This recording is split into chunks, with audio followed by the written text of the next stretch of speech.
অসমৰ গৌৰৱোজ্জ্বল ইতিহাসক বিশ্ব ঐতিহ্য ক্ষেত্ৰ হিচাপে স্বীকৃতি প্ৰদান কৰিছে ইউনেস্কোই। তেওঁলোকৰ 46তম যি কনফাৰেন্স যোৱা 24 জুলাইত অনুষ্ঠিত হৈছিল আমাৰ নতুন দিল্লীত।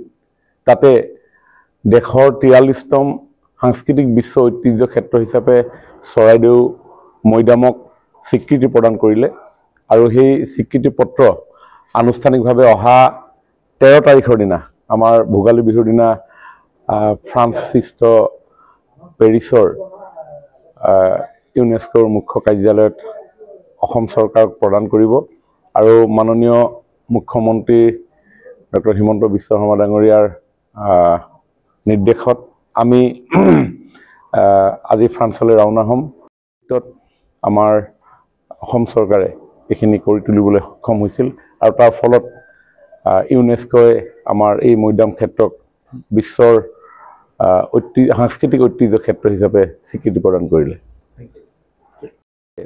আমাৰ গৌৰৱোজ্জ্বল ইতিহাসক আনুষ্ঠানিকভাৱে সেই পত্ৰৰ দ্বাৰা তেখেতসকলে আমাক স্বীকৃতি প্ৰদান কৰিব।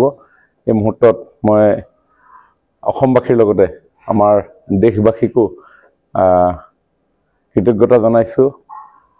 মাননীয় প্ৰধানমন্ত্ৰী নৰেন্দ্ৰ মোদী ডাঙৰীয়া তেখেতৰ বলিষ্ঠ নেতৃত্বৰ বাবে এইখিনি সম্ভৱ হৈ উঠিল আৰু মাননীয় মুখ্যমন্ত্ৰী ডক্টৰ হিমন্ত বিশ্ব শৰ্মা ডাঙৰীয়াৰ নেৰানেপেৰা প্ৰয়াসৰ ফলত 2014 চনতেই টেণ্টেটিভ লিষ্টত অন্তৰ্ভুক্ত হোৱা এই বিশ্ব ঐতিহ্য ক্ষেত্ৰ মাত্ৰ 3টা বছৰৰ ভিতৰত 2021 চনৰ পৰা আৰম্ভ হৈছিল ডছিয়াৰ প্ৰস্তুত কৰাৰ পৰা আৰম্ভ কৰি অন্যান্য কাম কাজ।